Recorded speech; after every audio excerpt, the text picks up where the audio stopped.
Hello, this is Jake Light, Gaming Lawyer at your service. The video you're about to see is an edited version of my streaming of The Great Ace Attorney 2 Resolve on Twitch. If you like what you see, consider leaving a like or comment on this video. Or subscribe to the channel and click on the bell to be the first to watch the latest content. Otherwise, if you want to catch me live and interact with me on Twitch, the link is in the description below. As always, take care, stay hopeful, but be critical. Enjoy the show. Right, I'm back and welcome to another Great Ace Attorney stream. Great Ace Attorney 2. It's been some time. Also, I have to remind myself I need to get the last session uploaded on YouTube channel. I haven't done that. It takes a long time to do that. So, mental note. Yes, mental note. Anyhow. Yes, we're back with Great Ace Attorney and we'll be continuing the latest case where we'll be defending a prosecutor, a racist prosecutor, of a murder charge. Alright? And so far we've been doing a good job with it. And apparently so we've progressed the case so far that we're going to be calling up 2 new witnesses, if I recall correctly. And these 2 new witnesses is going to be, one is going to be Italian, one's going to be French.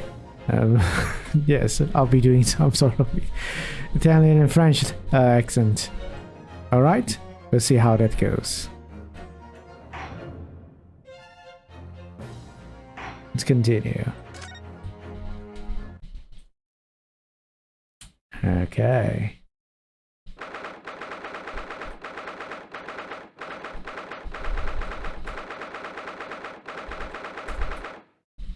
November 2nd.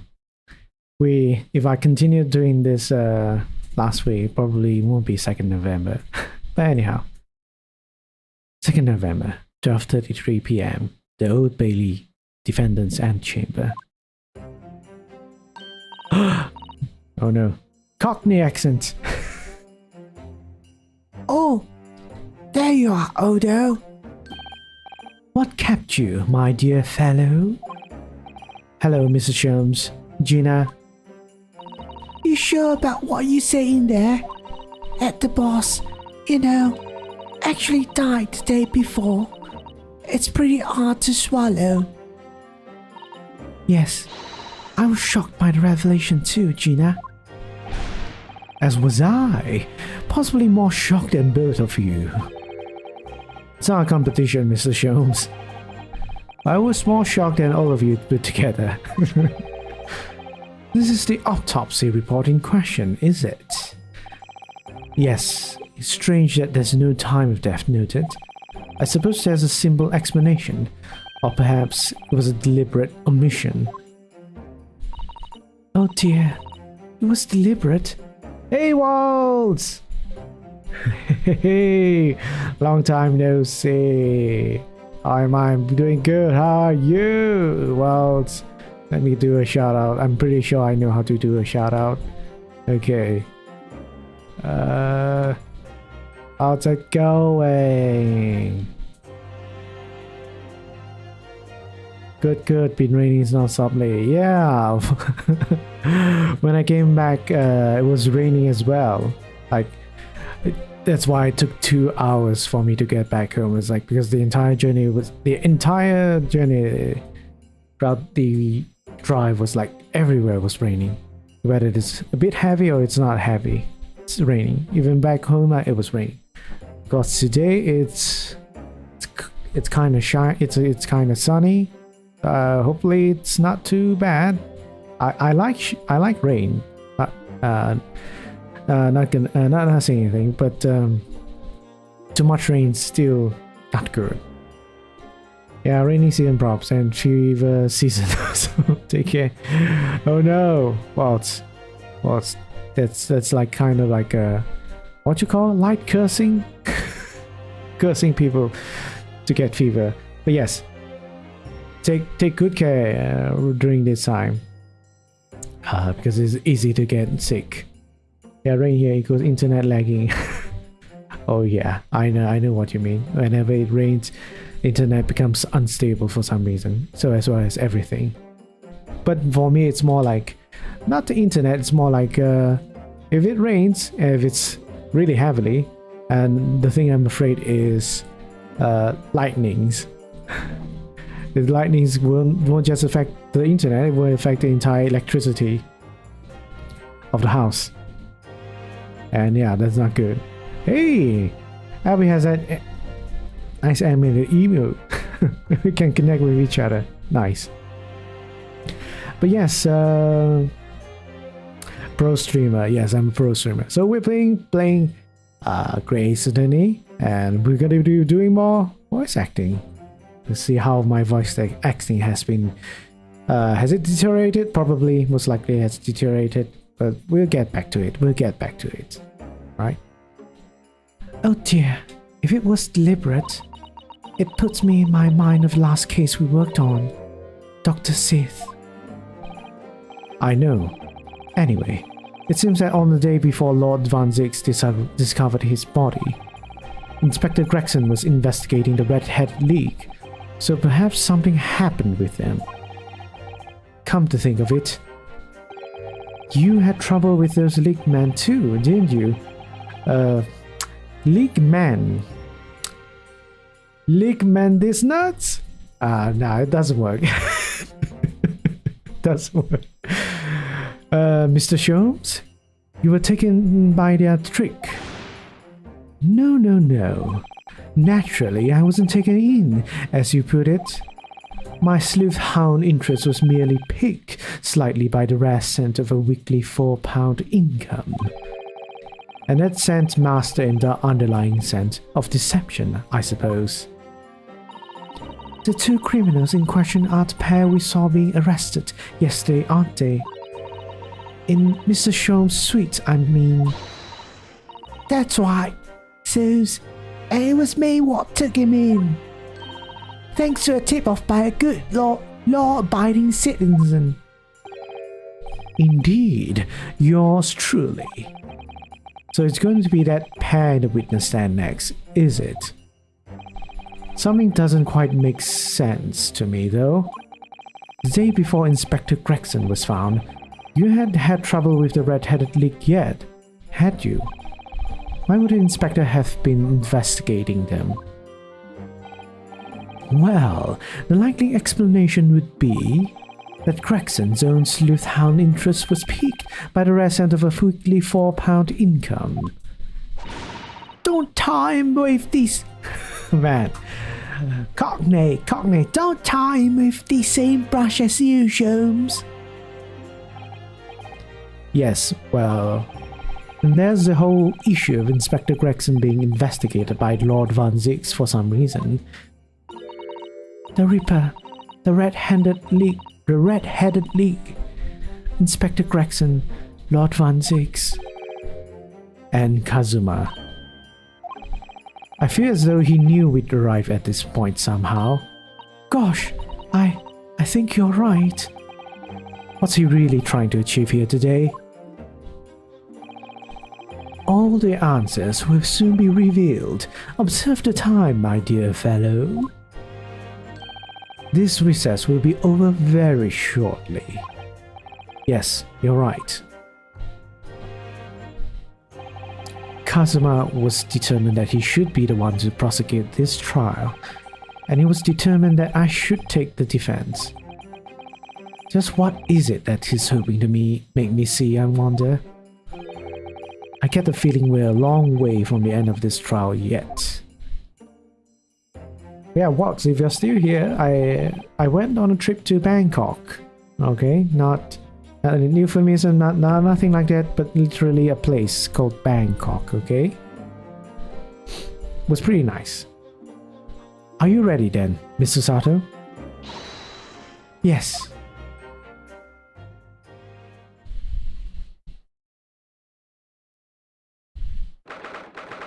Clock. 2nd November, 1 p.m. The Old Bailey courtroom.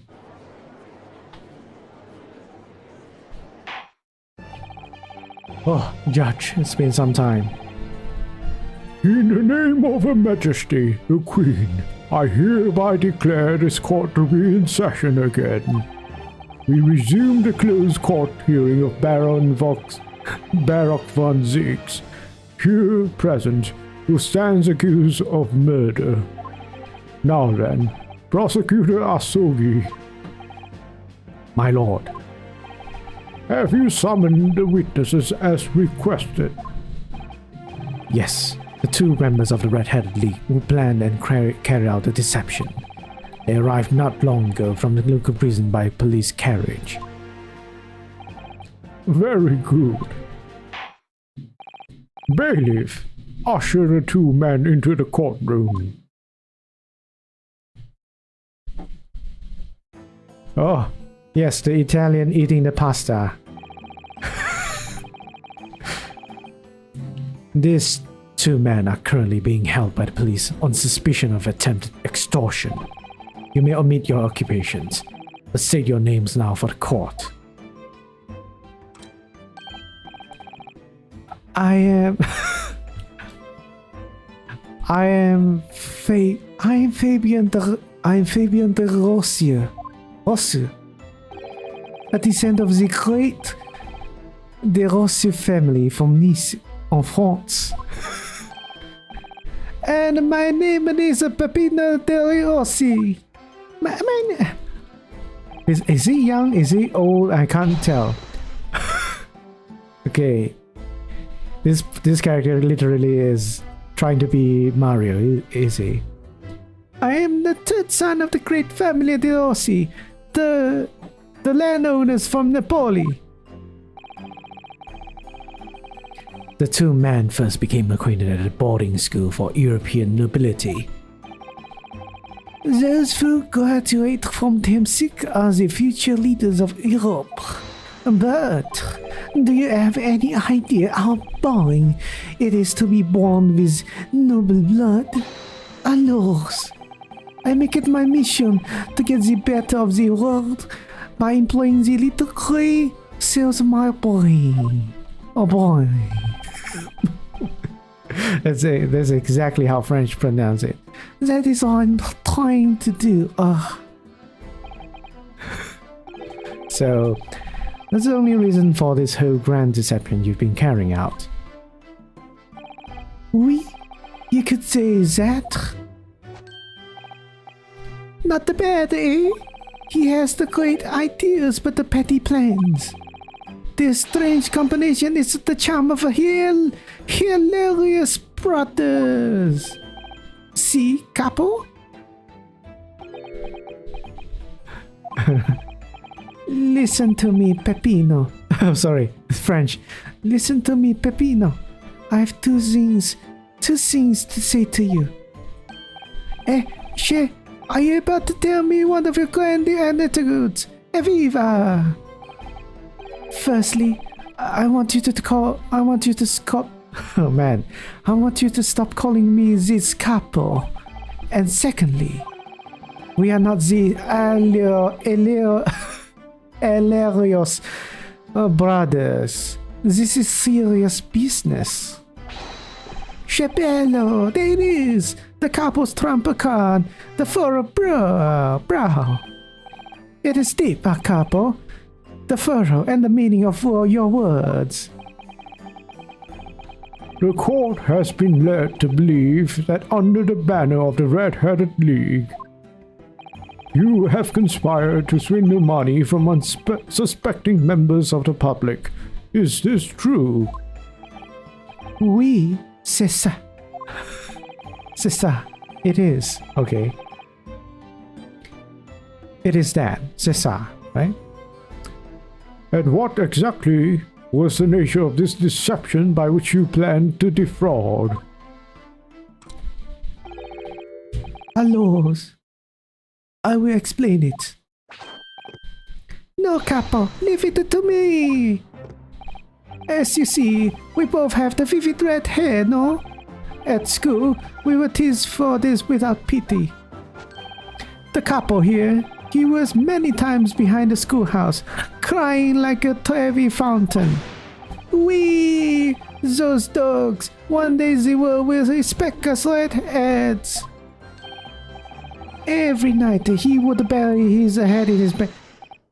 C'est bien, Peppino, enough. I will explain the rest. The first step was the newspaper advertisement.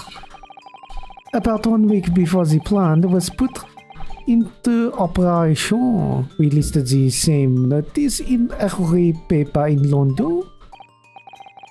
Yes, we saw that notice. It was this one, I believe, entitled to the Red-Headed League. Oui, c'est ça. I'm honored that you have seen it. It states that the only condition for joining the league is having flame-colored hair, and that if you satisfy the interview panel and are admitted into the league, you could receive a weekly income of £4. On the date specified, red-headed hopefuls gathered in droves at the park specified in the advertisement, and from each person present, this pair took an application fee of 5 shillings. And with the money, true friends, it was a plan the most elegant, no? No, it was most dishonorable. But to be frank, I'm stunned anybody was foolish enough to be taken in by such an obvious trick. The park was described by one witness as choked with red-headed folk like a coaster's orange barrel. And the day on which all these men gathered to apply was the day before the victim was discovered. Crucially, these 2 men spoke face to face with every single person present that day. Oui, I have seen more red-headed people in one day than I will see in the rest of my life. See, and now every time I see the couples I feel sick to my stomach. Anyway, why have we been summoned here today? Sorry? The date for our trial was not until tomorrow, I was told. Naturally, neither of these men have been told any details about this trial. They've only been shown this photograph. Very good. So, Mr. De Rosso and Mr. De Rossi, you will now give your formal testimony for the court on the subject of the gentleman pictured in this photograph. Of course, we are always ready to help with the law.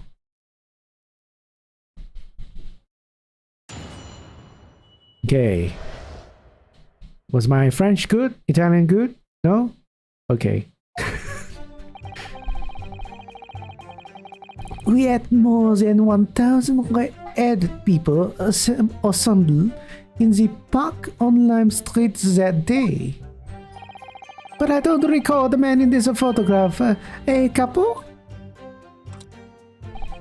No, I don't remember him. I don't remember him. Obviously, he is dead now, but I assure you, he was not in the park. Alors, this victim has nothing to do with us.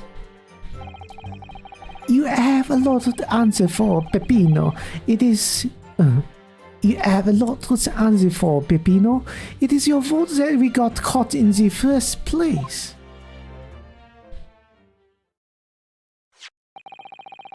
You've given sworn testimony that this man in the photograph was not present. Can you be certain? Oui, I am quite certain. We did not interview this man. Nobody looking like this came to the park. This I can promise. It must be noted that you have been arrested for grand deception, however. Accordingly, this court has little confidence in your assurances. As well as their testimony, if that's the case, right? Because they're like, I don't know.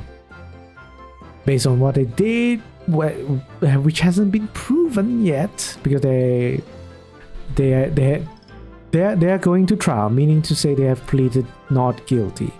So facts has not been established because the trial for them has not been went through yet. So as far as the law should be concerned, their testimony shouldn't be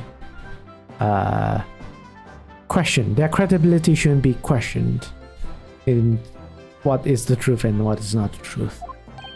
But anyway, it's a mess. Oofa, with this attitude, we get to nowhere, huh?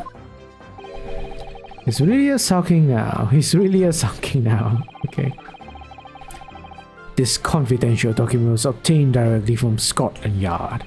It records an entry from the inspector's private diary dated the day before the incident. It reads, Lime Street, Red-Headed League, undercover. Ah, I have the answer. Maybe there was another similar event in the park on the day in question, eh? That is ridiculous. There's no question that Inspector Gregson was investigating Red-Headed League, which means it's quite possible that's when he was killed. Very well. The defense may proceed with the cross-examination now. Ah, yes, my lord.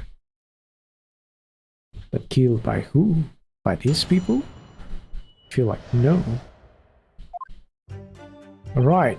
More than 1,000 white-haired people assembled in the park on Lime Street that day. But I don't recall the man in this photograph, a couple. No, I don't remember him. He is dead now, but I assure you it was not in the park. Hold it! Let me press this statement. But according to what you said, you spoke with 1,000 more people that day. Oui, that's true. My eyes were burning by the end of the day. Surely then, you can't actually remember every single face you have? How are you so certain that this particular man wasn't present? Normally, the red hair is very distinctive, eh? But not when you have 1,000 white heads crowding around and it's just an eyesore. But if there was some other information you could give us, maybe then we would recall. That is not the line, Peppino. Remember. We do not remember him. We are sure of that fact, eh? If there was a man with a red earpiece, but his moustache did not match the color, then I do not think I could have forgotten him. Kazuma said these two had only been shown that photograph and they'd been told nothing else at all. What if I fed them just one other detail about the victim? For example, it's fish and chips. I can certainly appreciate that just knowing the man had red hair wouldn't help you remember in this situation. What if I told you that the man was always munching on a packet of fish and chips? You remember a man who was eating incessantly? Not really. I was looking on the ads of the applicant. I would have noticed the fish and chips any more than the caviar and smoked salmon. Oh, spaghetti! Me, I love the spaghetti! Really? I had no idea. Tell them again what you said before, Peppino. Si, capo, si. I say it again and again. Alright, it wasn't about the fish and chips then. Let me just try to press that again. Hold it! Because it seems like it prompts a new dialogue. So if it's not the fish and chips, which is the obvious answer, what would be the second most obvious question? Or obvious fact that they would notice?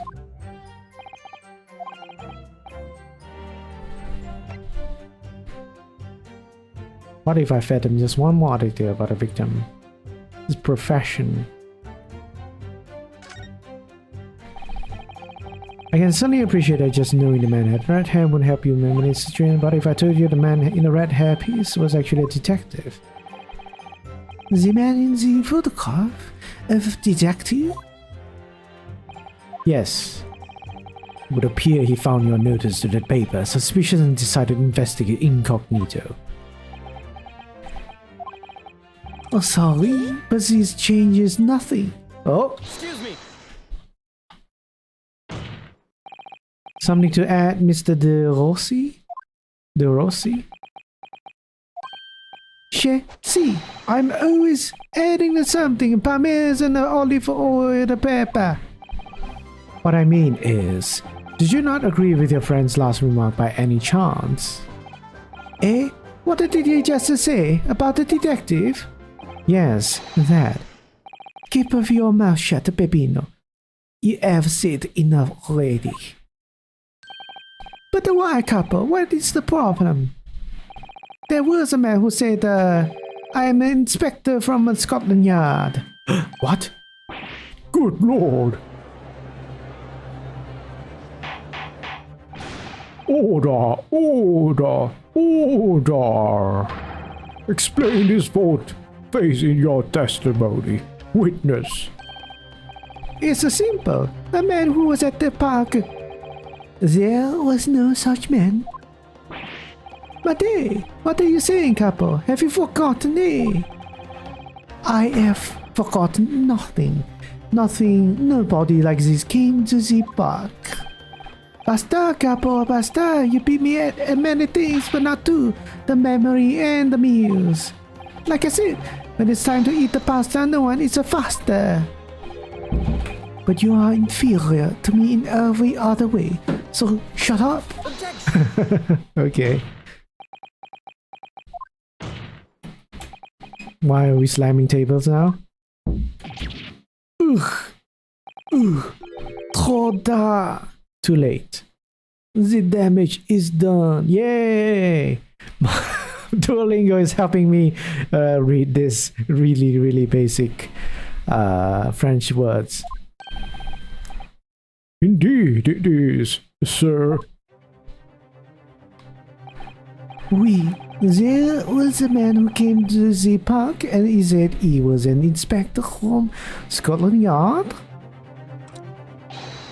However, he looked nothing like the man in the photograph. He was someone else. How can you be so sure? Because to start with, his face was completely different. See, it's true. The man who came was younger. His face was clean shaven. His eye was sadder. His chin was thinner. No resemblance whatsoever then. Anyway, I was not going to be fooled. I took the obvious precaution and said to him, if you are really a detective, show us the proof. See, the couple here, he doesn't take no nonsense, eh? But he was well prepared. He said, add identification. Identification? You mean official police inspector's identification? That is most unconvincing. Sorry, my lord. Counsel, no incognito inspector would offer his identification for inspection. It's quite out of the question. Definitely. Why would he expose his true identity? Clearly the papers were fake. Certo, capo, you are a genius. As we say in Italia, it takes a thief to recognize another, eh? What happened after he announced that he was a detective? He became very annoying. He said, you are under investigation. So I took his papers from him and chased him out of the park. It was fantastico, and look, here's the identification. So you stole it from the man. He had it coming. He made us very scared. But he was not who he said he was. Indeed, the person described does not appear to have behaved as a true inspector would. However, I believe it would be prudent for his identification papers to be entered into evidence. But I like them. Alright, give me this. Let me inspect it. Always inspect the evidence. Open it up. Well, I suppose we should see what this inspector's identification looks like inside.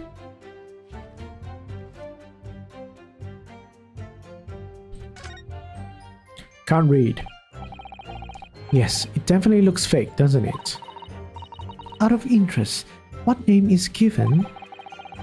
Probably just something plucked out of the air. It's Tobias Craxon. Wait, what? This Scotland Yard insignia looks genuine to me. But how? And the department identification number details are all correct as well. Since when have you known those? Do you mean to say?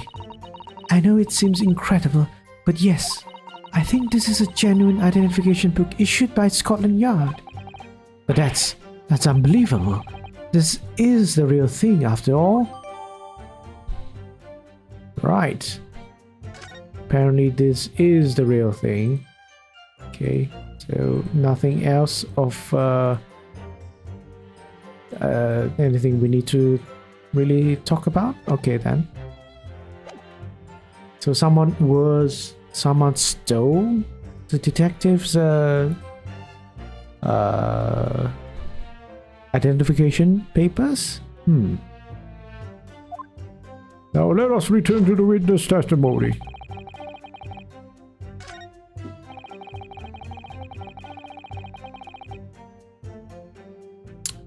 All right. Let's just press everything and then see what we can present. What do you mean by that? Carvalho, you promised not to say, couple? After we had taken all the money that day, we should have left the country. That was my plan. I left the purchasing of the tickets for the ferry to Dunkirk to my companion here. But he bought them for the wrong day. Oops. See, but it is an easy mistake to make the 31st. I have no sympathy for you. We were an all day late for the boat because of your stupidity. And it's only because of this that the so-called red-head detective caught us. Capo, you know what I think. This is the work of God. It's a holy punishment, eh?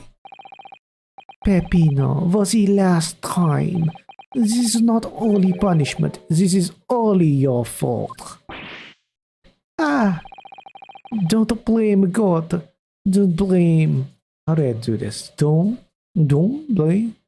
Don't blame God for your early mistakes. You're making. I have no way, man. Oh, Jake is back with his Spanish accent now. No, Isaac, I know you're trying to trigger me, but I'm doing a French accent as well as an Italian accent. Oh, so how are you doing, Isaac? It's been some time. Did you just woke up? Anyhow, it's Italian, my bad. Yes, it is. You are making me sick with anger. Maybe I may make a mistake, but when is the time to eat a pasta? No one is a faster. And I've seen evidence. Just woke up to saying staying up all night drawing boobas. I see. You shouldn't tell people you're drawing boobas. What kind of boobas though? They haven't told us much really. We didn't already know. What do you think, Miss Naruto? Well, if it was in the inspector's diary, it seems likely that he must have gone to Lime Street that day. And yet these two both claim they didn't see him. I have to say, they don't appear to be telling lies. Well, they are experts in deception, don't forget. Sounding plausible is their specialty. They may be lying simply to avoid being implicated in this case as well. Surely if they were truly experts in deception, you would have been caught. Well, yes, you do have a point there. Too late. I already most people. Wait, too late? Already most people. Oh, okay. You see, yeah, you told a lot of people. If I can finish them by today. Ooh, all right, all right. It seems to me like we need more information. Definitely. Yes, we need more information. Yeah, I assumed you'd say that. Already told. This is part on Lime Street that day, but I recall it's made a photographer. He doesn't look at all familiar. No, I don't think so. This is a wig. He was trying to trick us. I do not like the people who are trying to trick the other people. Says the con artist. If between them they interviewed 1,000 people with red hair, it would be unreasonable to expect them to remember every face. No, senor. I may be small, but my memories are very large and I never forget a thing. In my opinion, I do not think this man was in the park. But he's not going to give the court a definite, it seems. Hey, couple, you didn't see a man like this, huh? Alright. Then Bobby's dead now, but she was not in the park. Allah has something to do with us. But we only have your word for that. See, but what else can we do, huh? True. Oof, we are not having much fun these days. First we are arrested, then we're shown the horrible picture of a dead man. And now you question every single thing we say. We are the victims here. Eh, capo? No, you were caught carrying out a plot to swindle hundreds of innocent people. Huh, you had to bring that up, eh? It's not fair. Eh, capo? Right, I've pressed that. I pressed this. I pressed this. I pressed this. I have not pressed. Have I pressed this? Perhaps this before. Okay. I have not pressed this, the first statement. 1,000 people. That's a very big crowd. It was quite a spectacle. Where it come from all the capital. See, the couple here has the magnetismo animal, eh? Nobody else could attract so many people. If I could be born again, I would be the couple. All those people wanted to see money, Peppino. They bought £4 per week. Are you suggesting that you spoke personally with all 1,000 applicants? That we did. Because every one of them paid us 5 shillings. We take their names and we take their money and we take their addresses as well. Then I tell them we take some days to let them know by post. Finito, maybe 2 minutes a person. We start early in the morning and we stop late in the night. So, you earned 5,000 shillings in one day. Small fortune. Would have thought there was 1,000 such gullible redheads in London to start with. One of whom was a great detective with chemically altered hair. Right, I think I know what I should do is press the same statement and ask for the name now.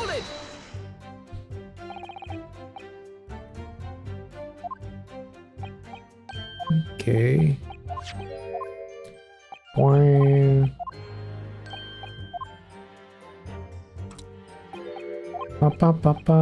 I mean, if it's possible though, let's, yeah. Yeah, his name. I can certainly appreciate that just knowing the man had red hair wouldn't help you remember in this situation. What if I told you that the man's name was Gregson? The man in the photograph is a Monsieur Gregson? Yes. Names. They are boring. I did not listen to any of them. Oh. It was not a real interview, huh? It was just for a show. Why would I remember the names? That's right. This changes nothing. The man in the photograph was not there, as we've already said. I see. It seems there's a little to be gained from pursuing this point further. Tell them again what you say, people, Peppino. Si, capo, si. I say it again and again.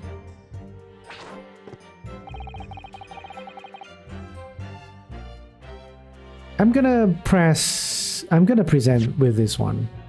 Present this statement with this one.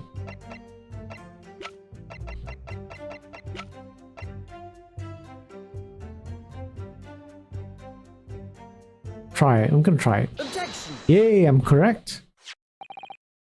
I wonder if I could ask you to examine this identification book very closely. Miss Lestrade? Why? Why, Miss Lestrade? What is your intention here, counsel? I thought I was presenting this evidence to the witness, not the detective, though. Is this really a fake or is it genuine? That's the question, which we can't answer ourselves. Don't be ridiculous. No Scotland Yard detective would allow his or her identification to be stolen. That is the boss's. No question about it.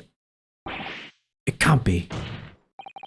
As I suspected, the undercover detective who attended the Red Hat League's enrollment that day in question was the real Inspector Gregson, carrying out an incognito investigation. The Lalous.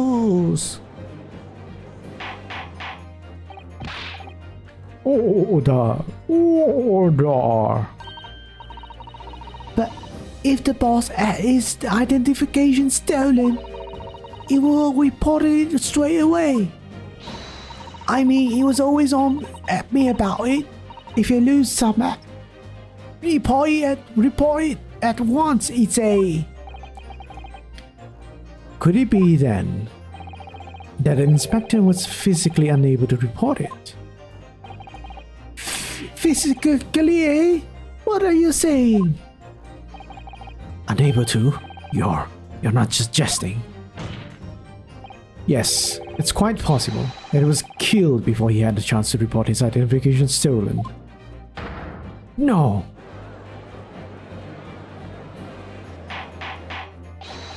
Order.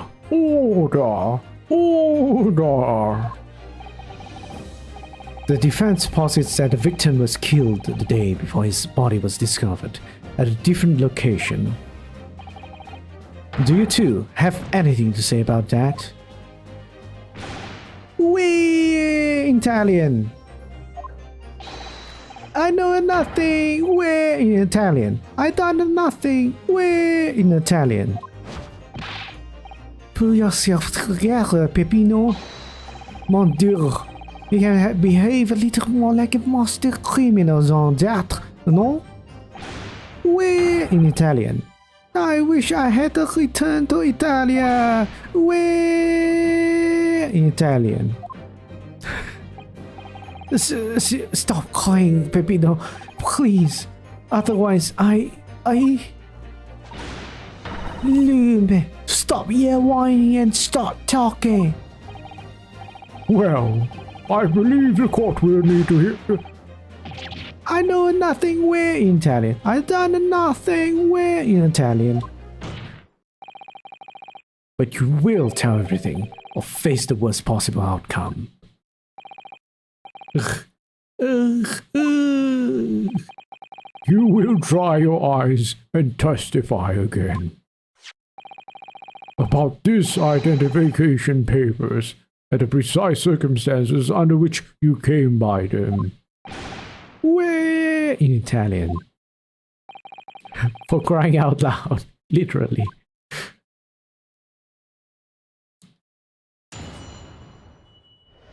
Oh wait, crying testimony. This is the first. The truth is, we took him prisoner and kept him for the night at our secret hideout. Even though I didn't think he was a real detective, I was too scared to let him go that day, just in case. We took the man's identification for being a shutter him in the next 2 hours, and you kept it with you? Why did you keep it with you? There might have been a little tussle, but we did not know harm, and the next morning we let him go. We spent the night in the nice room. It was nothing like a prison, really. Way in Italian. Okay. This is outrageous. You imprisoned a man. But no, it was not like a prison. He was very comfortable and calm and happy. Capo? It was never a part of my plan, I swear. So you think it was my fault, eh? Just because I got the date of the ferry wrong by 1 little day. I do not think it was your fault, Peppino. I know it. No. Per favor, capo. It's not fair.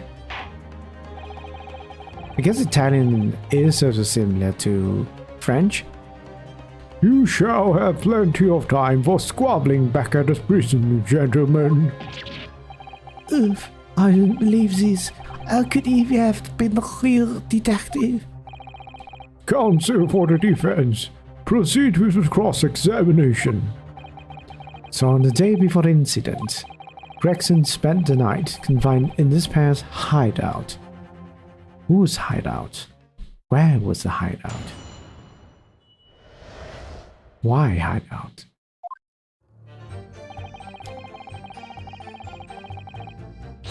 Can you tell me more about this hideout? Do you realize what you're saying?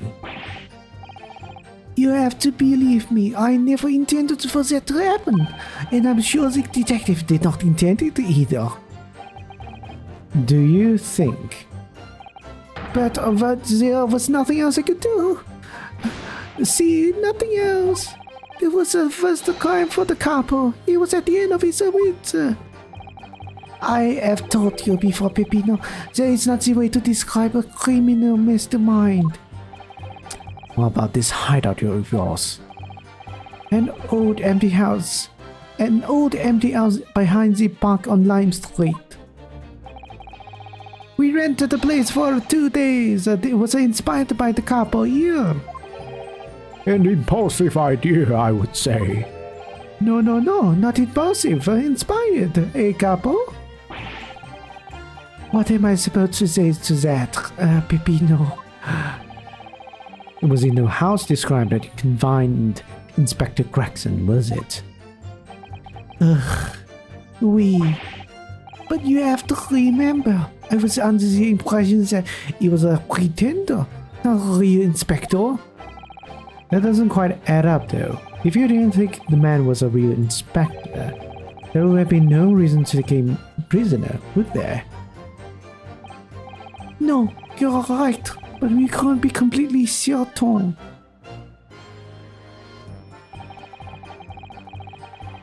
Still scared, Lem says just in case. Hold it! Just press everything. Too scared. Why? Because why had he come to the park? We didn't know. There was a chance that he had seen through our plan. If that was the case, we could go straight to the police station to blow a whistle on us. Even he was just feigning to be an inspector. He was up to no good, Without the doubt, I think most people would agree that it's you two who were up to no good. Well, see, you may be right. Capo? The point is, we were not able to escape from England. Angleterre, in French. Immediately. That is why we had no choice but to take the man prisoner. What I don't understand is why the inspector felt the need to show you his identification in the first place. See, I asked myself the same question. I asked myself the same question. We were writing down the names and addresses of all the people who took 5 shillings from that day. I've forgotten what aims he said, but the address, it startled me. See, address, Scotland Yard Homicide Division, he said. What? He probably didn't like your face, Peppino. Anyway, I was not rude. I just politely asked him why he said it. And that's when he started to say he was an inspector. Not long afterwards, he took out his identification. What was Inspector Gregson playing at? Tell the court what happened next. You took him back to your hideout, you say. See, we did. Alright. Took the man's identification from me and shuttered him in the room next to ours. That being this identification book here, correct? See, that is the one. What made you believe that it was a... What made you believe that it was a forgery? I never seen the real one, of course. But he was so suspicious, this man. Allora, I was thinking, must be falso. Eh, capo? Oui, it is just a Peppino that said. We were convinced it was not genuine. And so together we, hilarious brothers, we took a man captive. All we did was show him inside a locked room. Then we made preparation to transport all the money.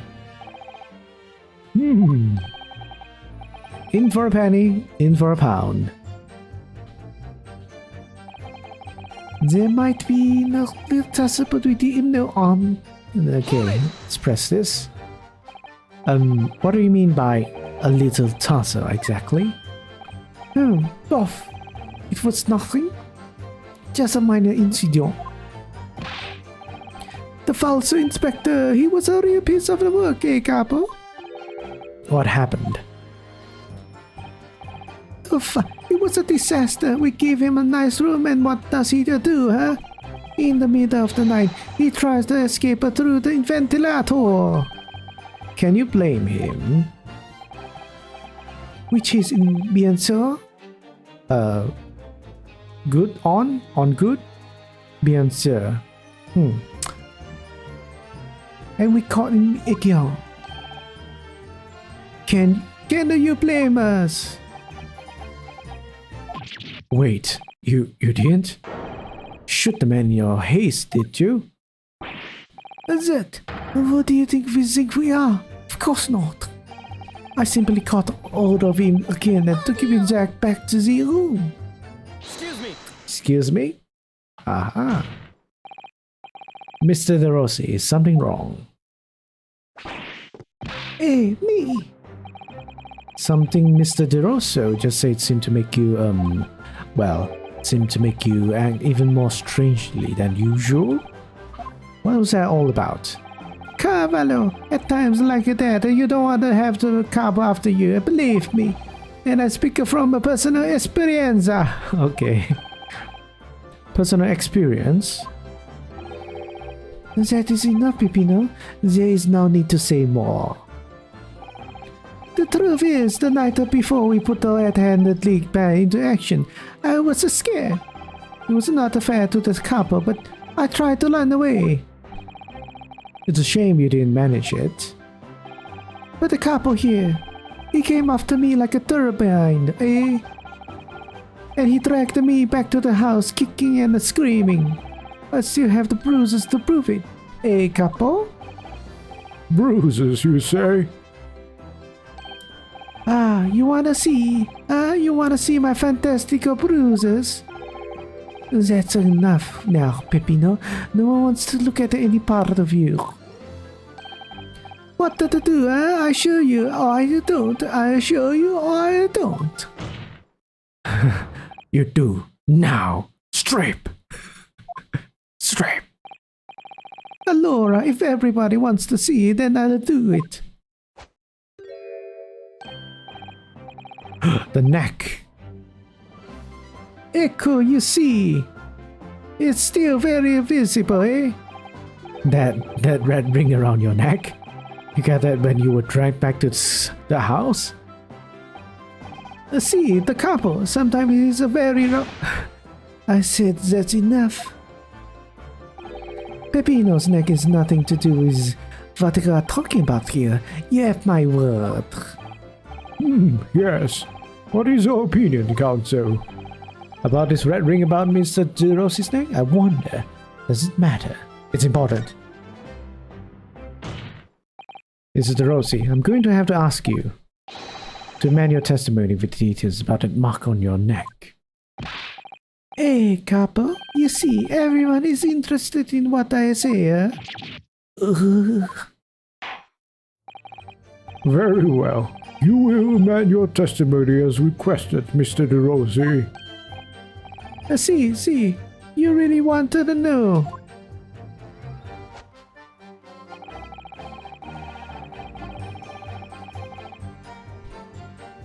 A collar. Okay, so I thought it was like strangling him, but no. Can I press this, present this picture then? Because as far as I can tell, we don't see... Do we see a red mark? We don't see a red mark. So I can present this, right? I'm gonna try. Yes! So the day before his body was discovered, Inspector Gregson was taken prisoner while working incognito. No, it was not like that. It was hardly a prison. It was an invitation to stay. It was only. However you describe it, there's one glaring inconsistency that remains. What inconsistency is this, Counsel? I would ask the court to look closely at this photograph of the victim. Inspector Gregson, you will see that there is no red ring visible around his neck. But the neck makes no sense. It was me who took the collar off the man in the morning. And I saw the red bruises on his neck, just like I have. I know now. I know who the imposter is. Okay, anyways. Given that the mark is still clearly visible on this witness's neck, we'd expect to see bruising on the victim, who was put in the collar more recently than Mr. De Rossi. Indeed. This is most peculiar. But what I tell you, huh? We say this from the beginning, many times away. Oui, Peppino is right. The man is a photograph. He is someone different to the man we held captive that night.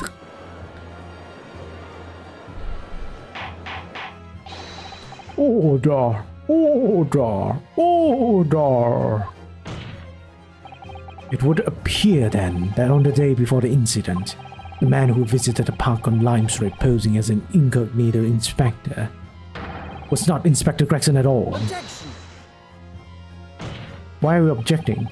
If that's true, however, how do you explain the inspector's identification? This is a genuine identification book issued by Scotland Yard. It's conceivable that someone could have stolen such an important item from the inspector. The prosecution made that assertion itself. We also know that Inspector had made a note about the red-headed league in his diary for that day, which surely means we can't divorce the two events completely. The inconsistency noted by the defense is most troubling. If it were the real Inspector Gregson whom these two red-handed gentlemen encountered, the fact that no bruising can be seen round his neck defies explanation. But equally, if they actually encountered an imposter, how did that person come to be in possession of the real inspector's identification? Well, maybe he killed him. Maybe he took it, stole it, when he was... You know, there's so many possibilities. Thus, the defense has some plausible explanation, Counsel. The whole thing defies explanation. It is for precisely these occasions that we keep meticulous notes in the court record, Mr. Naruto. Because those are the facts, and the facts cannot lie. No, the facts can't lie. Even when they point to something so incredible, it's almost unbelievable. Well, my lord, the true identity of the person who turned up in the punk of the Red-Headed League's enrollment is revealed by information in the court record, I believe. Good gracious. Very tantalizing, Mr. Naruhodo. So why don't you have us all to see whatever truth it is that you're apparently seeing?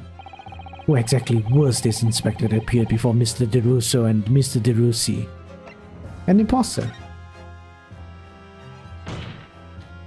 Though it seems incredible, I admit, the undeniable facts only points to one thing.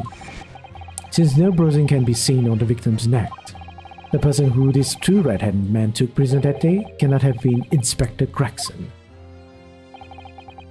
In other words, your whole argument up to now has been a waste of time. No, it's not, Kazuma, no, it's not. On the contrary, I haven't finished. What? There's no bruising on the victim's neck. Oh! Aiden! Hey! How you going? How you going? Let me give you a shout out. Speed up time! How have you been? Have you been doing well? Are you involved in any kind of drama? Oh, not appropriate to ask, isn't it? But anyhow, let's give you a shout out. Hey. Oh yeah, I took the glimpse at what you were streaming yesterday, but I really didn't. I was so tired yesterday. I was like, oh man, tired and dizzy and almost wanted to vomit. If you're talking about indirectly, well, I have no idea. I'm not specifying anything, really, Aiden.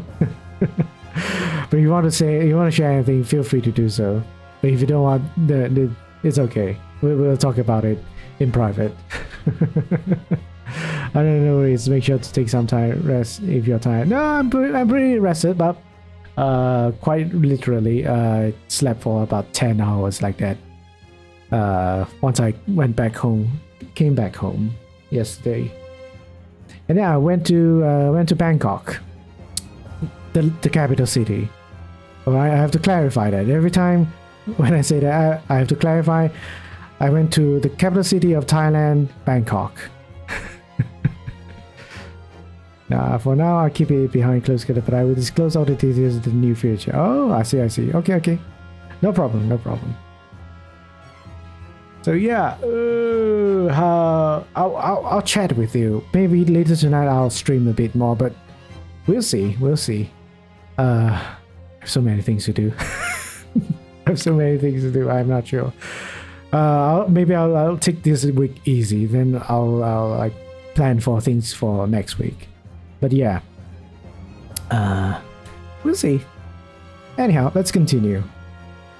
There's no bruising on the victim's neck. So the question immediately posed next is, who exactly was this man at Park on Lime Street, found to be carrying Inspector Gregson's identification? See, that's alright. We tell the same story every time. Whoever this man was, the capo tracked him from a pillar to a post with the dog collar. Mon Dieu, Peppino, I was not so harsh as you say. So was that the false inspector? Eh? Who was he? Clearly, the defense has an idea about that. About the true identity of the man who these two imprisoned that night. Heck yeah, for now I need food. Doing diagnostic from morning till night is tiring. Oh, I see. Oh my god, you haven't slept? Did you sleep? Morning till night. Oh, did you just woke up? It sounds like you just woke up. You go have your lunch then. Alright? Go have your lunch, Aiden. I must ask the counsel for the defense to elaborate post haste. You just woke up. Yes, I guessed. Who did the witnesses encounter in the park posing as Inspector Gregson? This dude. Take that! So yeah, I'll be having nasi lemak. Ooh, nasi lemak. I miss nasi lemak. Man. Goodness me, isn't that? One of the witnesses who was in the stand in this very courtroom earlier today. A nameless man whose only occupation appears to be peddling hearsay to passers-by. Objection. What on earth would a street seller be doing with a police inspector's identification papers? Witnesses, is this the man or not? What has happened to his lip? His lip wasn't like that. See, this man is not from the Red-Headed League, eh? He's looking for the Twisted Lip League, no? Perhaps rather than making such a crash claim next time, you should bite your lip instead. It seems improbable, yes, but one undeniable fact remains. During his testimony earlier, I noted something around the man's neck, a red ring of bruising. Eh? What? The defense demands that Mr. Gossip be brought back to the stand. Order! Order! Bailiff, bring the aforementioned witness back into the courtroom. Immediately. All right.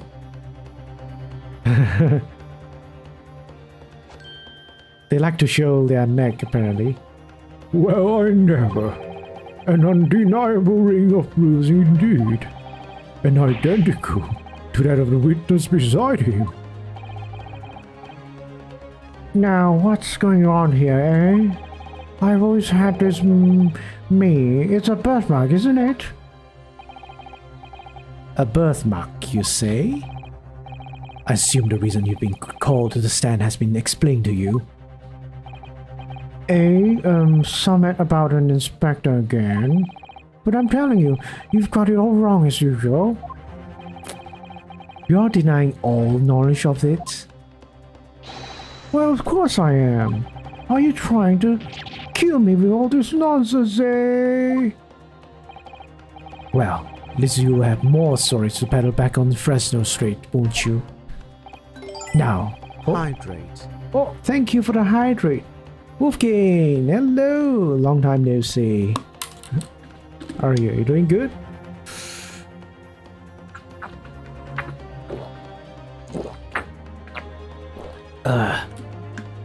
Have you had your dinner, lunch, breakfast? Now, we're going to need you to testify again. And you, Mr. DeRosso and Miss DeRossi, I'm sure you cooperate, won't you? Do we have any choice? We are in the big trouble, eh, capo? That's quite enough dilatory chatter. Proceed with the testimony. Doing well. I have a habit of showing up when you're away. I've had my dinner. I see. Nice. Oh. Well, I hope we're going to be seeing each other more often now, since I'm back. Hopefully you're not going to be away.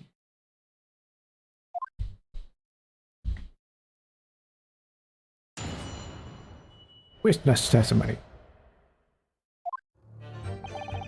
The man who claimed to be an inspector that day was definitely not this man. It's right, I see. You think we would forget his grand lips, eh? Well. I've never left Fresno Street, alright? I've no interest in any red-headed league. I'm all alone in the world. Me, I've no kinfolk of nothing. Why would I be involved in something like that? Just look at me, eh? Does it look like I could carry off a disguise with a face like this? What's wrong with your lips, though? It would certainly appear that we have the wrong man. What have I been telling you, eh? There was no need for this pointless testimony. Ugh. That's right, I'm just a simple peddler, remember? Fresno Street's all I know. How would I have come by a police inspector's identification book, eh? Well, yes, that's hard to explain. But A brief cross-examination, I think, Counsel. Very brief. isn't there anyone in this courtroom who thinks I might be on to something? I stand steadfastly at your side as always, Mr. Naruto. Kazuma? Nothing? Okay. Kaboom. So far, the prosecutor has really done nothing to fight against me. But okay.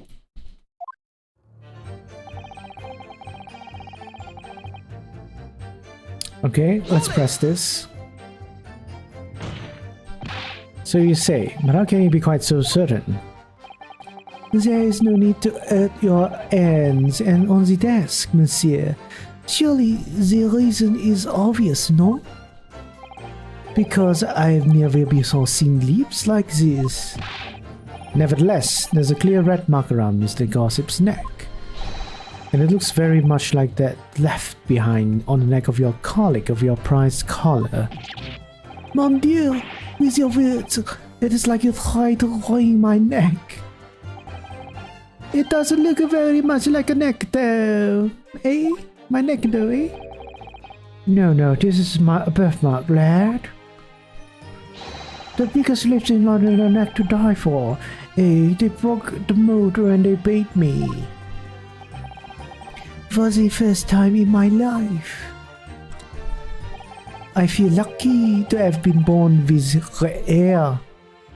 That's hair. I thought being Japanese made you stand out in London.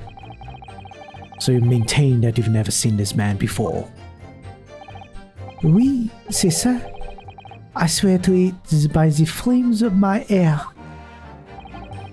So fierce pride has outgrown the frustration with your hair now, has it? Is okay, don't forget these round lips, huh? So we're all talking about lips though.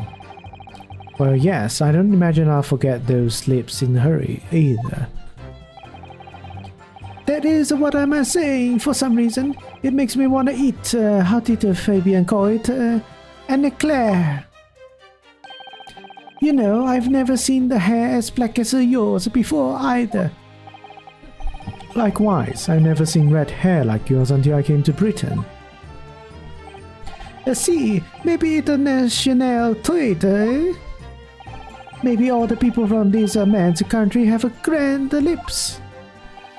No, lad, I was born right here on Fresno Street, and I've never left. Oof, that's a problem, see. So you definitely didn't go to the park on Lime Street that day, Mr. Gossip? Now how many times do you have me to say it, eh?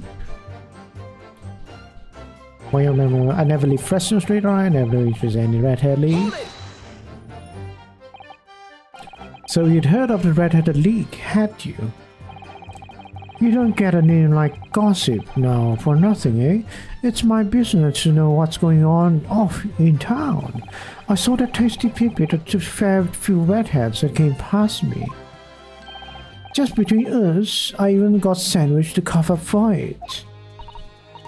Well, he does have a very red nose, if that counts.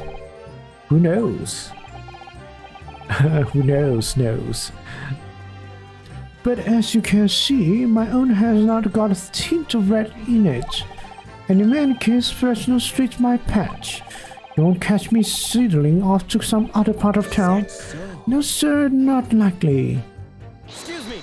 I heard his voice for the first time. Is that so? Oh, his voice is much deeper. Mr. DeRosso? Oh, oui, can I help you? Did Mr. Gossip's word just now lead you to remember something relevant, perhaps? It was the other day when I was looking for a place near the park, a small house or something. To be the headquarters of your Red-Head League, yes. I visited an housing agent on Lime Street and there I saw him. This man was paying money to the agent. What? Mr. Gossip, with the housing agent? We had some kind of contract in his end, and they were clearly discussing terms. But no, you're mistaken, chum. I've never left Fresno Street. Like I said before, you've mistaken me for someone else. Someone with the same face. No, the capo is right. I remember it too. He was paying the man with the banknotes. With notes? Like I said, it wasn't me. It wasn't me. I was curious why this man with the dirty clothes has so much money. So I looked at the name on the papers. And what name was written? Mr. Gossip? No. This is a man. He lies. He tells you that he has no name. But in fact his name is Hugh Boone. He's better than Mr. Gossip, I think, see? No! I'm a paddle of bits of information, like I said, on Fresno Street, and that's that. I don't much like folk talking about my personal life. My god, this dude killed the inspector? Kinda lame. Indeed. And it is not the intention of the court to invade the privacy of witnesses. Very well, I shall respect your wishes, sir. The aforementioned name shall be redacted from our court's records of this trial. Assuming no objections... Objection! I have to redeem this.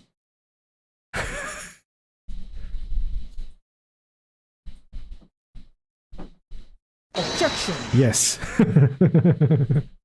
Objection!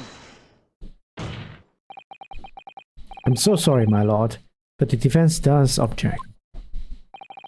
Because the name just mentioned has a very deep significance to this case. Good gracious! Do you simply object, Prosecutor Asogi? As it happens, my lord, that particular name has already been mentioned during today's proceedings. Well, I never. In what capacity? Hugh Boone. That name of the leaseholder of the room. Let me put this very simply. The victim's body was discovered in your rented room.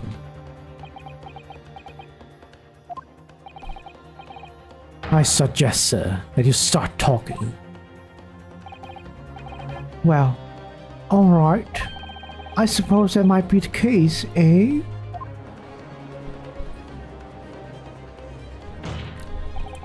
So your real name is Hugh Boone.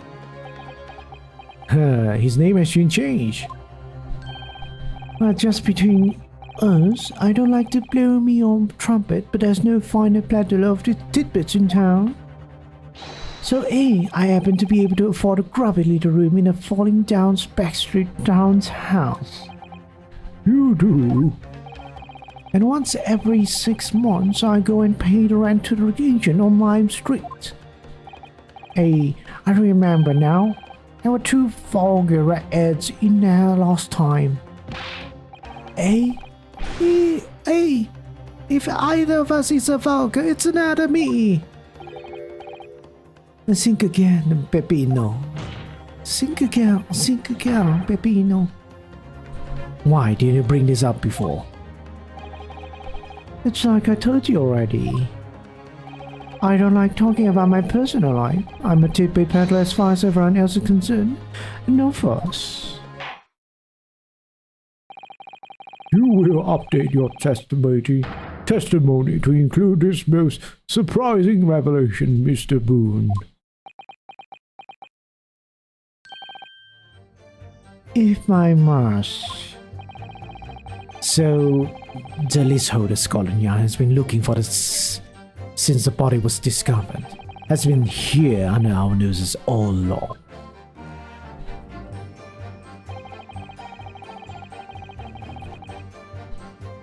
For what difference does it make? Do I have evidence to like contradict things or anything like that? I don't think so.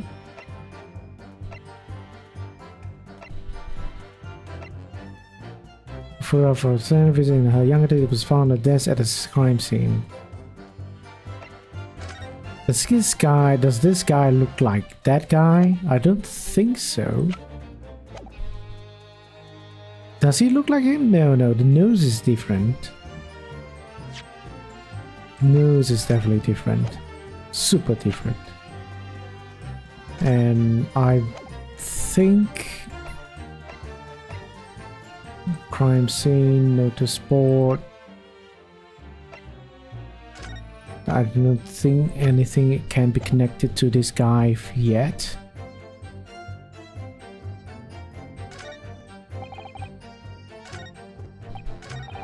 More law in the world, and a kinfolk or nothing. Why would I be involved with something like this, like that?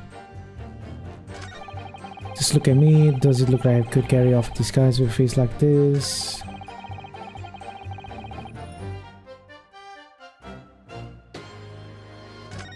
Should I press this further? Let's just press this further. So, you live in that room presumably, do you? No, I don't live there. What do you think? There's no bed, is there? Just a desk. Then, why would you want to rent it? Well, I don't think I should have to say, really. And how about the notice board in there?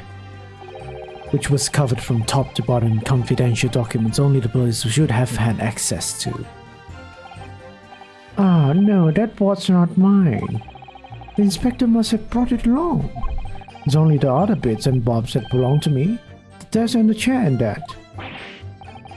People don't really generally carry enormous notice boards around with them. The real question is, why was Inspector Gregson killed there, in your room? Well, obviously I'm not the faintest idea.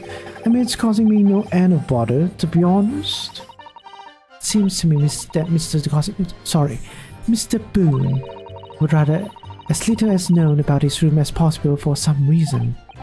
Yes, it does come across that way, and more importantly, knowing that the scene of crime is actually his room completely changes things. And particularly, there's one part of his testimony that's really bothering me now. That's how I'm finally going to undo this man.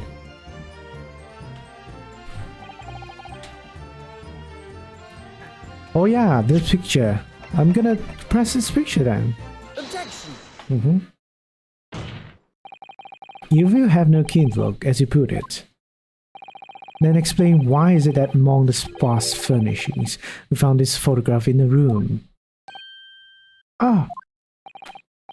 I presume, as you've been renting the room, that this photograph belongs to you, does it not? Oh, well... Mr. Boone, drop the pretense and tell the court exactly who you really are. I don't know what do you mean? I'm a peddler. I keep telling you so. You really don't need to be bothered with me. Please, just leave me alone. As the man says, leave it alone. Whatever the truth is about this man's life has no bearing on this case. Because it's simply not possible that he impersonated Inspector Gregson. Objection! How can you be so sure?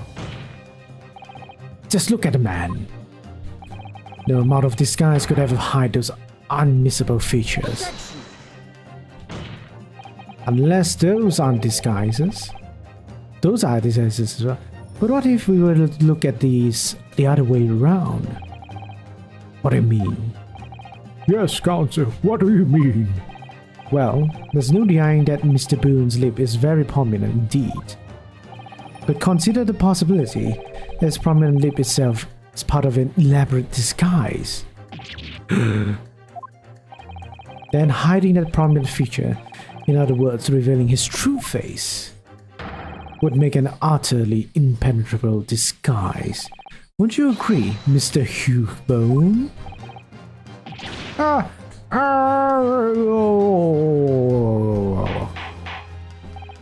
Good. Witness, are you still hiding the truth from this court? So fake hair, fake nose, fake lips? If that's a disguise, then underneath it, his true identity must be. Yes, that's right. There's really only one person he could really be. Mr. Vigil. My lord, the defense believes it can reveal Mr. Boone's true identity to the court. No, please, no. Very well then, counsel. What is the true identity of this peddler who goes simply by the name of Gossip on the street? Bum, bum. This guy. Well, the hair is similar, slightly similar. Take that! Your real name is actually Mr. Vigil, isn't it? Mr. Daily Vigil. Yeah, I don't recall that name, counsel. Who is this Mr. Vigil? It's a name I encountered yesterday, my lord. It has to do with a certain client of Mr. Sherlock Sholmes. A young gentlewoman came to the detective asking him to locate her missing husband. The woman in this photograph, in fact, this is Mrs. Vigil. What? From what I understand, you haven't returned home since the night before the inspector was found dead. But of course, on that night, you were being held captive by the two red-headed League men. And last night, you were put up by the prosecution service in preparation for testifying in this trial. Because we've been led to believe that you, Miss Venus and Mr. Sandwich were all homeless, being important witnesses in this case. We needed to know where we could find you, of course. And that explains why you've not only been unable to return home, but also unable to contact your wife, who's been beside herself with worry, waiting for you at a Vigil residence. Now you just heard me. What I'm talking about, really?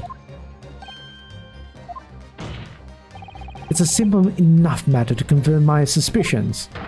All you have to do is pull off that disguise. No, please. Bailiff, bring soap, a sponge, and a wash bowl all at once. Mr. De Rosso and Mr. De Rossi, you will restrain the What? Oui, my lord. Oui, my lord. Si, my lord. Okay. Wow, no, stop, get off. Don't.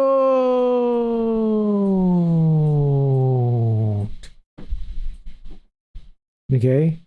The hair color changed. Everything changed. Oh my god, he's handsome.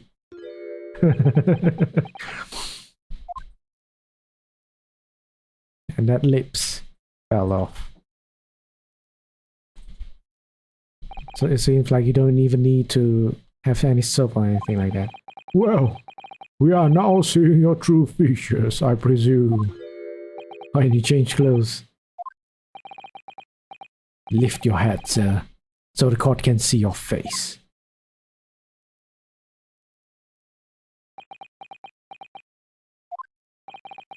It would appear that the defense counsel's assertion was entirely correct.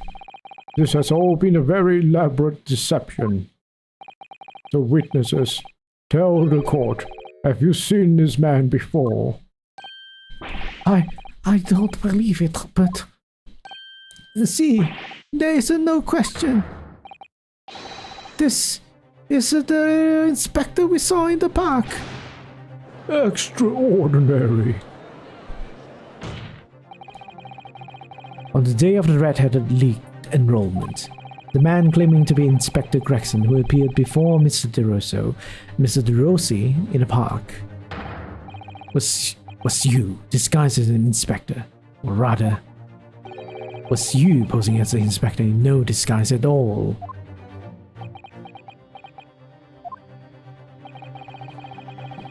Mr. Vigil was formerly employed as the chief warder at Barclay Prison. The chief warder? And your career had promise. Why? Why would you quite possibly have become the future governor of the prison? What on earth have you been doing peddling titter-tatter on Fresno Street? Well, It's been 10 years since Mr. Vigil worked at the prison. 10 years.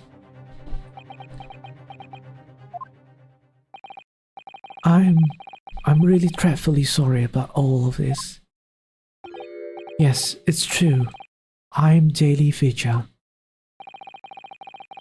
You were the chief warder at Barclay Prison 10 years ago. So where did Mr. Hugh Boone come from? Boone is the other me. It's a name I invented. Well, evidently, there's a great deal under the surface here. I'll explain everything. I'll tell you just how wretched my life has become. Really? Or are you gonna hide more stuff? As you say, it was 10 years ago now that my employment as Barclay's chief warder came to an end. Having left the prison service, I searched for some new occupation by which to earn a wage. The times were hard in London, and I found no suitable engagement at all. In desperation one day, I turned my hand at selling wares on Fresno Street. But your wife appears to know nothing of this. She still maintains that you are the chief warder at Barclay Prison. I was utterly determined that my wife should not know of my failings, which is why I've never told her. I opened an account at a bank under the name of Hugh Boone, and I rented the cheapest room I could find on Fresno Street. The scene of the very crime we're investigating. Yes, that's right. Oh? A place from which I could emerge every morning at 8 as a squalid peddler, and transform myself back every evening at 5 into a well-dressed man about town before returning home. That quickly became my daily routine. Hence my name, Daily Vigil. Right? I was puzzled by the lack of furniture in the room, but that explains it. But why on earth didn't you just tell us this is the first place? I have a wife, sir, and 2 sons, and without wishing to sound self-conceited, they regard me with some pride. I couldn't bring myself to disappoint them. This sounds a very Japanese kind of a thing that happens often there, like a lot of adult people not wanting their family to know they are unemployed, so they pretend to be still going to work. Yes, it's pretty sad. It's pretty sad. Anyhow. So instead, you decided to conceal your occupation from them. Yes. I've made such a terrible mess of everything. Still, one thing doesn't add up. No matter how many tidbits of information could sell to passing gentlemen, even at 6 pence a piece, you couldn't hope to match the salary you must have commanded as chief warder at the prison.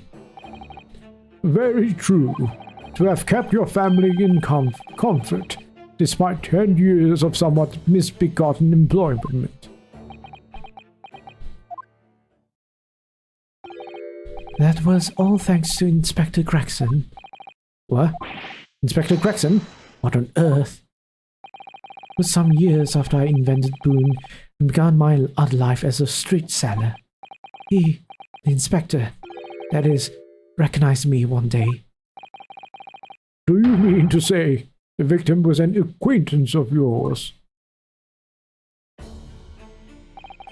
I knew him from my time working at a prison. When he saw what I had become, he was deeply troubled for me and my family. And from that day forward, he visited me on Fresno Street with increasing regularity. And one day, he asked me if I would carry out a secret assignment for him. A secret? What was it? I was to impersonate the inspector. What? Impersonate him? I feel like that's not true. Is it true? We always met in that little room so the inspector could brief me. Visit Orski's tomorrow and take a statement from the proprietress. It was always something along those lines. Surveillance work, interviewing people. Okay, so it's not just recently. Alright. On those occasions, he would lend me his identification. Some people would believe who I was. My instructions were to make an impression, to let people know that Inspector Gregson had been at work. And for those services, he compensated me financially, so Inspector Gregson wasn't really a good person? The Scotland Yard inspector willingly relinquished his identification into your care with intent to deceive. That, as I'm sure I need not point out, is a very serious criminal offense. But why? Why was the point of you impersonating him? I truthfully do not know.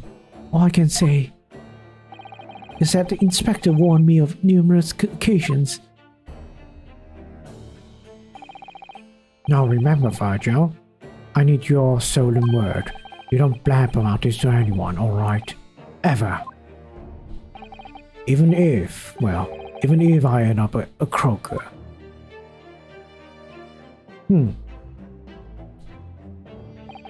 In time, he started to bring papers with him to the room as well. It became something of a second office for him.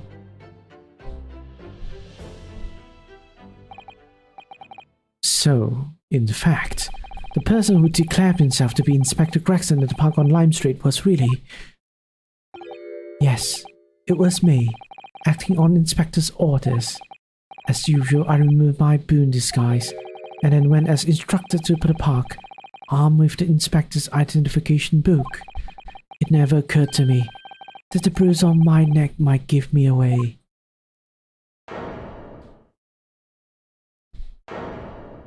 Okay.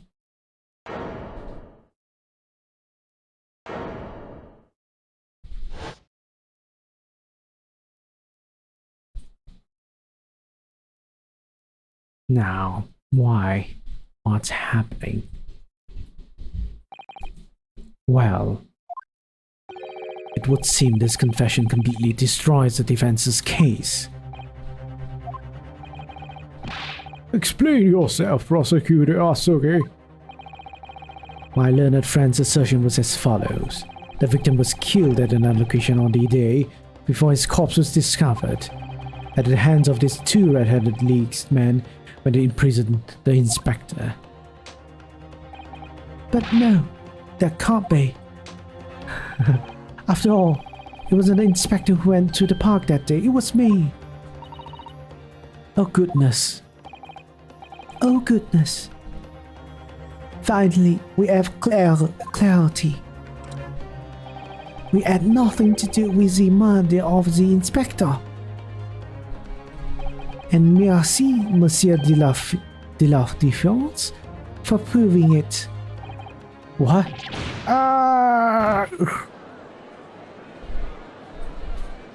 Not so fast. Order! Indeed, it would appear that we have reached a de facto conclusion of sorts. These witnesses had no involvement in the murder of the victim.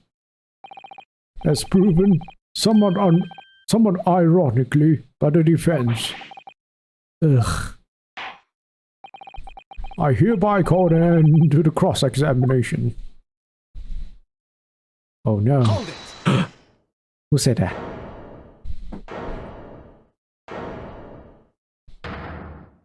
Kazuma?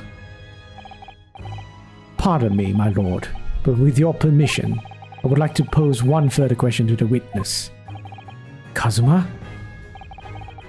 What question, counsel? It concerns the events of 10 years ago. I believe you would have been present at a very significant execution was carried out at the time. 10 years ago? The execution of the professor. Genshin Asugi. Genshin Impact. Want to know exactly what your involvement was. Answer me, man. One moment, Counsel. Is this related to the current case? Nah. Naturally. It is the prosecution's belief that this case and the events of 10 years ago are inextricably linked. Does the defense concur, Counsel? Kazuma, you're not yourself. You're not as calm as collected as usual. Poor Kazuma-sama. No wonder he's acting this way. Mr. Vijo's memories of what happened 10 years ago would tell the tale of Genshin Asugi's last moments, his own father. I know. I do understand that. But even so... Prosecutor Asugi. Do you genuinely believe that this question requires an answer in order to learn the truth behind Inspector Gregson's death? I need you to trust me, please. Very well. Sorry, very well. Because the very well has always been the judge who says it. Then the defense has no objection. I see. In that case, you will answer the questioned witness. The truth is, I remember very little of that time. You've forgotten. I'm sorry to say, yes. As I said, I resigned from my role at the prison 10 years ago. But for some peculiar reason, my memory of the events leading up to the moment is extremely hazy.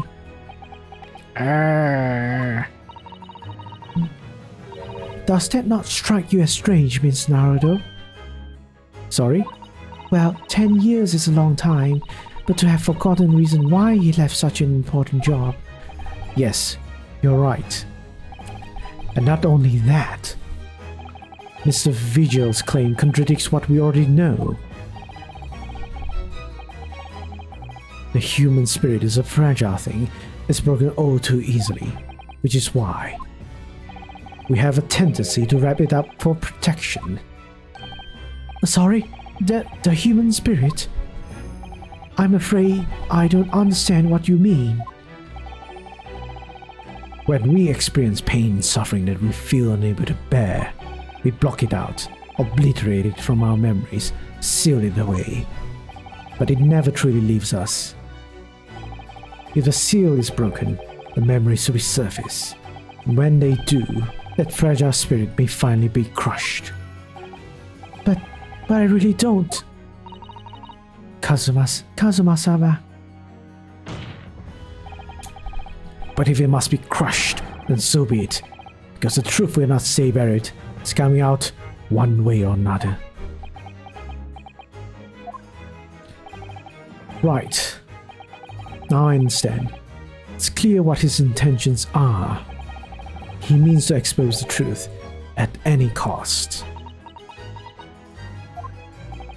Perhaps if I pointed out the contradiction in what Mr. Vigils claimed earlier, it might cause some crucial memories to return to him. But should I? Should I present evidence or not? Do it!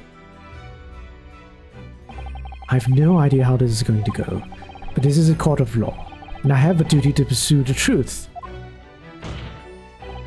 Mr. Vigil, I'd like you to look at this. Evidence that clearly contradicts your version of events.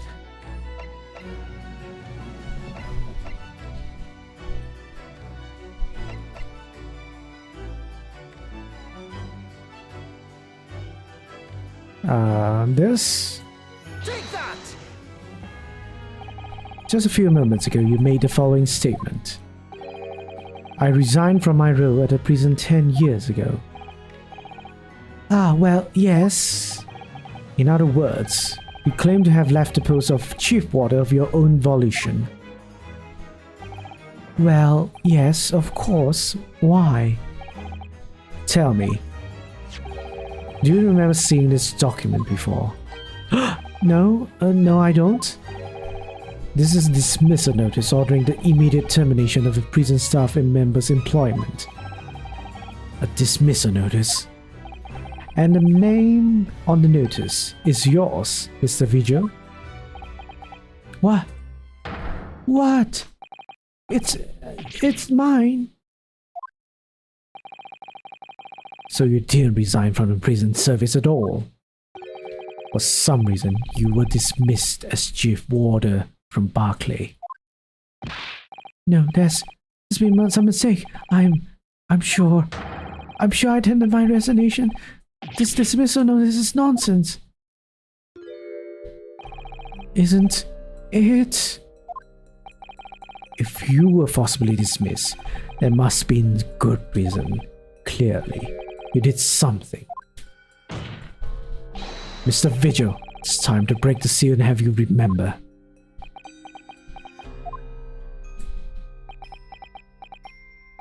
According to the few remaining records, the final execution that you supervised was on 17th June 10 years ago, and that day something very serious took place in Barclay Prison.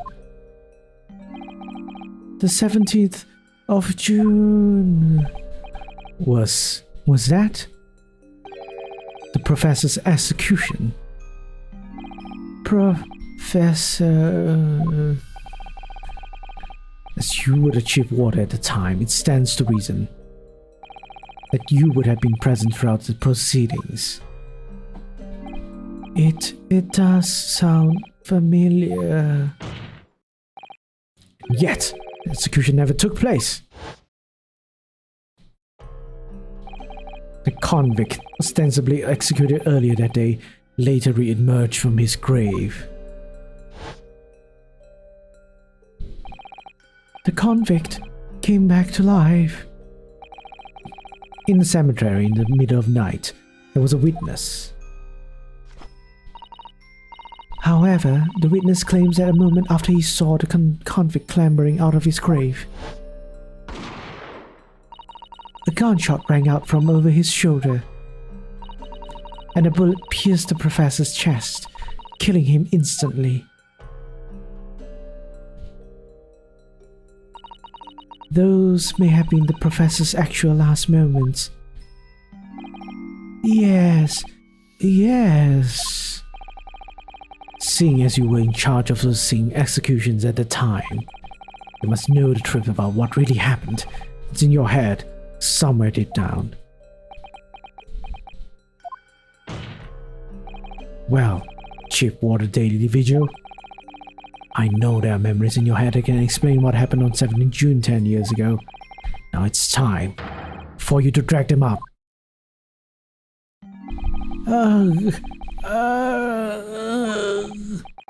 Mr. Vigil?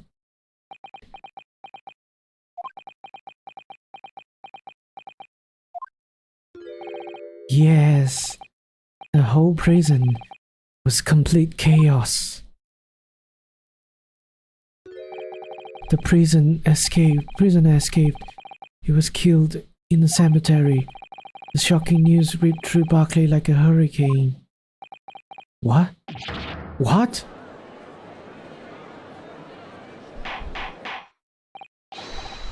Order! Do you mean to say, Mr. Vigil, that your memories of the time have returned? My head, it's like some floodgates have been opened. The images, the screams. Oh my goodness. The papers. There were reports, articles about a man who'd seen a ghost. Yes, Enoch Drebber. But surely those reports were exaggerated. There were traces at the scene. Traces of what? In Lowgate Cemetery, at plot number 139, blood. Lots of blood. That's where the man was buried, of course. Obviously, Something terrible had happened there. The depths of conspiracy and depravity from which this tale is emerging are quite staggering. I've reviewed the police records from that time extensively. A thorough investigation was conducted by Scotland Yard to ascertain how the convict managed to escape in the first place. And the conclusion reached by the investigation team was that a member of the prison staff must have been involved. Are you suggesting that a prison warder abetted the man's bid for freedom? Yes, I was suspected of doing it, of using that mass murderous execution as a way to help him escape. You did what? I remember now. The horror of it all is coming back to me. You're spinning much faster. It's very dizzy. On evening a few days after the execution, some detectives came to the prison. I was called to the governor's office at the top of the watchtower. Could it be this guy? I'm sorry, Daly. I'm sorry, Daly. This is a serious business. But can I help you now? At chief order, you are responsible for seeing the investigation film, eh? Well, seems the fellas at Scotland Yard want to have a few words with you about it. You better pack your things, laddie. You're attending Pearson. As soon as he told me that, my mind just went completely blank. And the next thing I knew, The professor, the most hated killer in our country's history. And I let him escape. I'm finished. My life is over.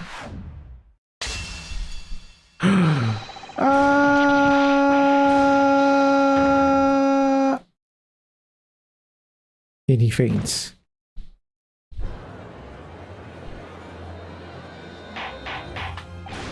Order! Bailiff, fetch a doctor at once.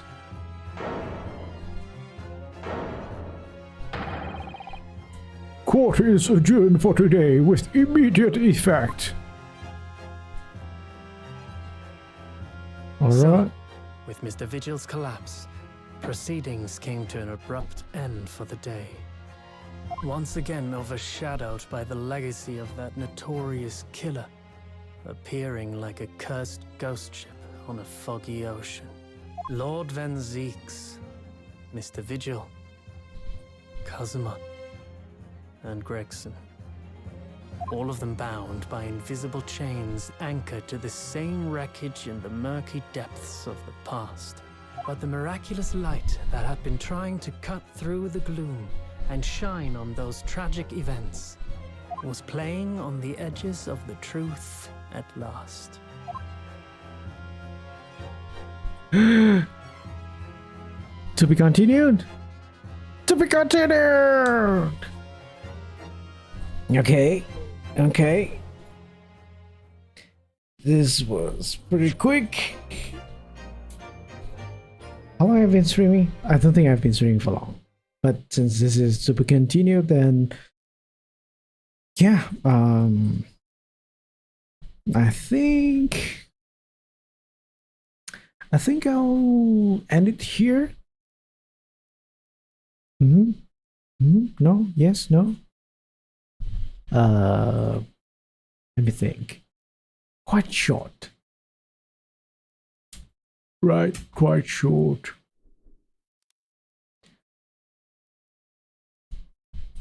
Looking at my stream time.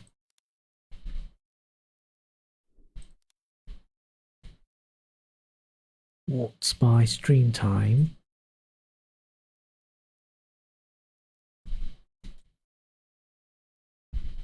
Three hours like that. Think I'm good then. Good. 3 hours a bit short. I'll stream later. Later tonight, maybe a bit earlier. But yeah, I have things to do, so might as well do those things and be back. All right. So yeah, I hope this was a good stream for everyone. Hope everyone enjoyed it, and yeah, we'll be looking forward to. Let me save this first. We're looking forward to knowing what happens next week. All right. But yeah, I'll probably stream a bit more later tonight just to chat with you all, right? And probably play a few games here and there. Then I'll probably play Overwatch 2 later tonight. If anyone's up for that. I'll see. And yeah, so man, it's been some time. So whenever I end my streams, let me go back here.